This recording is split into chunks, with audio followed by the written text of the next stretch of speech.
Anybody else here, when you first wake up from a nap, you're grouchy? You're grouchy, right? Grouchy back there, okay? Grouchy all the time. You're grouchy all... Thank you for admitting that, see? And I kind of knew that about you, because you smile so much, and you seem so pleasant. Those are the people to watch out for. That's right. I'm telling you, people that smile at you, watch out for. They're up to something. Now, I never used to believe that, but I learned that over the years. Can I give you an example? I started a job back in Raleigh, North Carolina. I started in the laboratory, okay? I was working there like 2 months, and we had a new guy show up. This guy was a nice, clean-cut young man. And from the day he started, he smiled. He was so pleasant. He'd buy me little gifts, little token. Oh, here's a pack of gourmet coffee, or here's a pack of gum. I thought, this guy has got to be the greatest Christian on the face of the earth. He's so pleasant. He's what I think Jesus would be like. Okay, he was like really close to Jesus in my mind. Then the next day, he had a big smile and he handed me a pamphlet that said Amway. Okay, you know where I'm going with that, okay? That was a nice smile, but it came with a cost. So be careful of those that smile a lot. I like people that are angry all the time. I never used to be that way, but if you're that's my new love language is anger and snarkiness. And that's why I'm so happily married, because my wife has conditioned me over the years, because she can get snarky. 1 minute she's happy, the next minute she's snarky. Not that she's mean or anything. It's just her wonderful personality that I've become adapted to. But I respect people that are honest and snarky and angry all the time. I like those guys. What's wrong with me? I must need counseling or something. Because I like the people that are honest. Because I'm from Jersey. See, I like Jersey. We had a doctor today from Jersey. My wife had an appointment, went to the VA. This doctor, he was like Jersey. Jersey on caffeine, okay? I like that. And he was a straight shooter. He's just going, doom, doom, doom, telling us all the facts, blah, blah, blah, blah. The best thing I liked about him is when he's typing on the computer and he can't find the information he needs, and he says this to the computer, and you may quote, "Idiot, I'm going to kill you." I like that. That's Jersey. See, that's love language for Jersey. You're an idiot, I'm going to kill you. That's love language. You got to understand the love language of Jersey, 2 days ago, remember these guys, you had your Christmas show? These guys had their Christmas show. They sang. It was sweet. It's wonderful. The pastor got up to do a sermon, and the pastor starts his sermon like this. God really loves his children like you love your children. You love your children that you would clean up their vomit. That's how the pastor started his sermon. And I thought, I like this guy. Any pastor that would open up a sermon with vomit is my kind of guy. Right? Right, Freddie? Okay. We're back to the vomit. Okay. So afterwards, I shook his hand and I told him that I wanted to know how much I appreciated him. But I got to thinking, what's my favorite fruit? I think I like bananas the most. Well, I like ripe bananas that are really yellow, but they've got to be pure yellow with no brown spots. I mean, that bananas with spots, lousy. Got to have no bruises, and I'll tell you why they can't have bruises, because my wife actually scolded me 2 days ago because I bought a banana with a little bruise on it. She said, "Don't you check those bananas?" And I said, "No, I don't check every square inch of the banana." You know what I mean? Who does that? I check the bunch. I scan it, look for, the right color. They're not too green. There's no brown spots on them.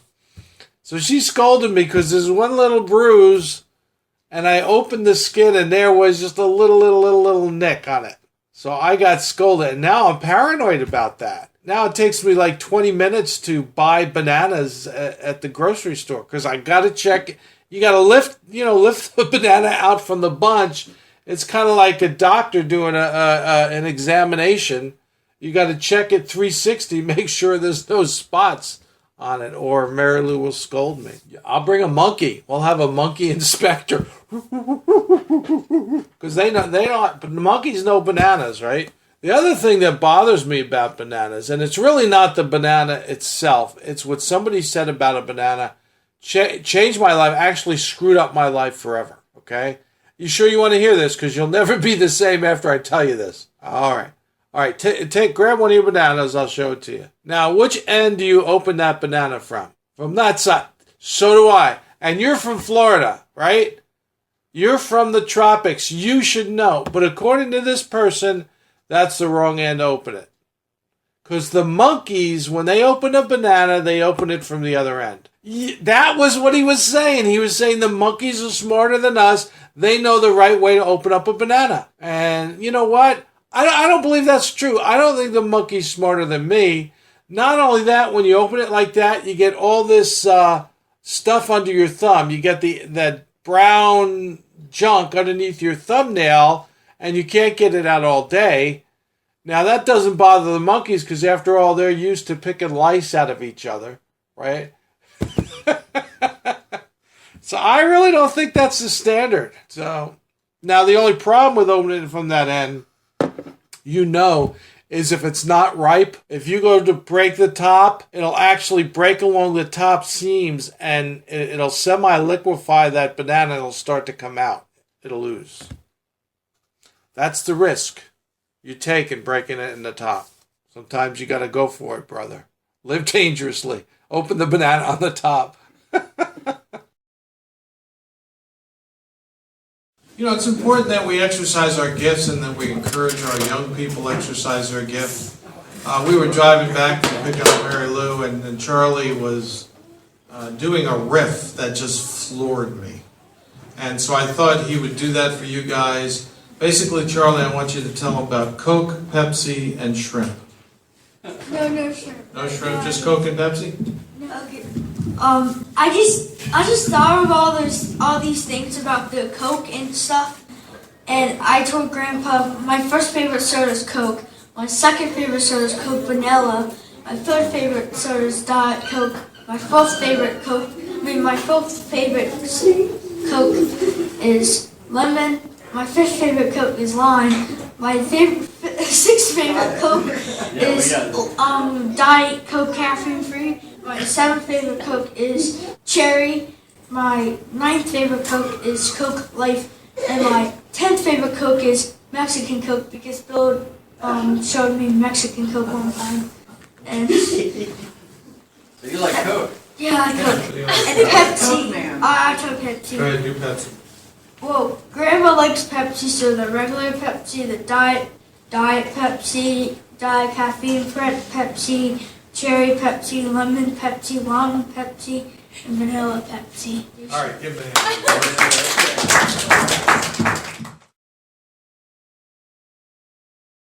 That's how rotten we are. It took the whole Old Testament, all those sacrifices. You had to slay cows and bulls. They had to take little doves and twist their heads off. I like that. I think put me there. I'll do the little doves. I once was on a chicken crew where we butchered 600 chickens in an afternoon. You know how you do that? You put them in funnels with their heads sticking out. You pull their little heads with a really sharp knife and you go down the line and just lop off chicken heads and blood is spraying. It was great. I loved it. I didn't get that job. Are you recording this? Yes, I am. I didn't get that job. I was the chicken plucker. Now, the chicken plucker, what they do is they take the carcass, they boil it quickly, they hand you the chicken, you grab it by the legs, and you hold the body down on this rotating rubber drum that plucks the feathers off very quickly. And you got to, move the chicken around and put pressure. Now, the only problem with that job is you can't talk. You can't smile. Because if you talk and smile, you're going to get some chicken stuff, and I'm being nice, this is church, all over your face. So it's a very quiet job. Well, I think prayer is really the primary tool of seeking the right person. Because say you see this pretty girl, and she's walking towards you, and you think, you know what, I'd really like to go on a date with her. But if you're tuned into the Holy Spirit, and if you hear this while this potential date is walking towards you, you know this is a warning from God, okay?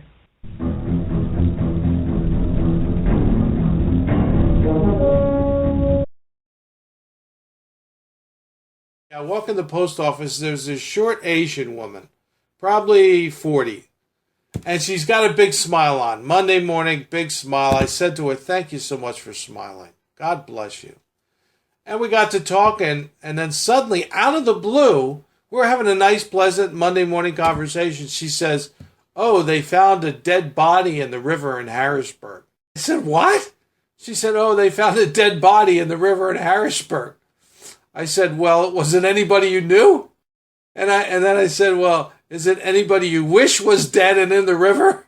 And then I said, is it Jimmy Hoffa? You know, and then we just went on. But just to throw that in out of the blue, oh, by the way, you know, I went grocery shopping, went to the post office, and there was a dead body in the river in Harrisburg. I did have a great birthday yesterday, Ed. Yeah. Very good. I'd expect a late caller, huh? Well, I had about 85 to 88 happy birthdays on Facebook. Are you impressed? Yeah, that's more than I got last year. Well, I wanted to mention that for our radio listeners so they know that I now know that I'm famous, that I'm important, that my life has significance. Because 85 people wish me a happy birthday on Facebook. My life is now worthwhile. The other thing is, you know, I kind of get tired and jealous of people on Facebook because they always make their life look like they're having more fun than I am. You ever notice that? Well, it depends. Yeah, I think about it. You know, they post their dinner of filet mignon and red wine and caviar, and they post it right on my Facebook, and it's like, oh, great, you're eating so great. Here I am with mac and cheese and a popsicle. I'm jealous now. Your life is better. Or they'll post, oh, I'm in Tahiti right now on the beach drinking my non-alcoholic pina colada. The warm breezes from the ocean whisking across my bare chest in my swimsuit, just come out of that 90-degree water, and underneath a coconut tree, drinking my drink out of a split coconut. All right? They post this on Facebook. What's that going to do for me? Right? I'm stuck in Ephrata, Pennsylvania, that smells like cow manure, and it's 110 degrees. You know, I'm stuck in my apartment, and they're in Tahiti. I don't need to know that. I want to know how miserable your life is, so that I can feel superior. I'll enjoy that better. So, anybody that's listening that's on my Facebook friend, send me how miserable your life is, so that I can feel like my life is better than yours. Many years ago, when we were young, my wife and I were young and not very intelligent. My wife had a bird whose beak went weird, got like leprosy in the beak. So we needed to euthanize the bird, but we really didn't know what to do. So she put it in the freezer. Oh, no! She froze the bird. Froze the bird? But for years, Are you I am serious. I felt so guilty about that. I thought, I can't believe this creature of God. We put it in the freezer. It must have died a slow, painful. I felt guilty for years, Ed.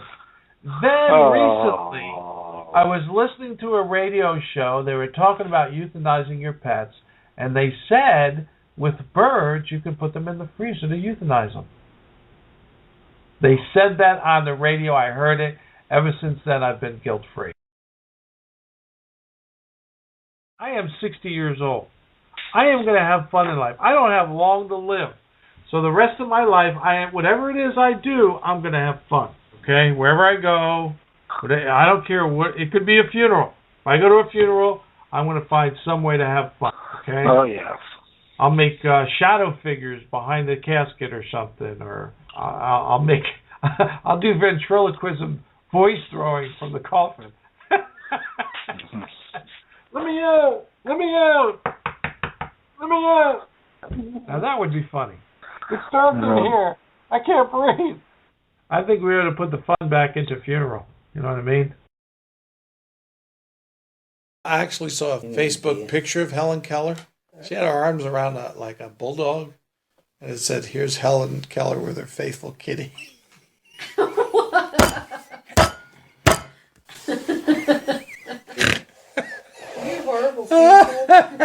By the way, I just had a thought. I'm going to meet Helen Keller in heaven and have to give an explanation for that joke. Helen, if you're up there, look, it's a joke, okay? Get over it.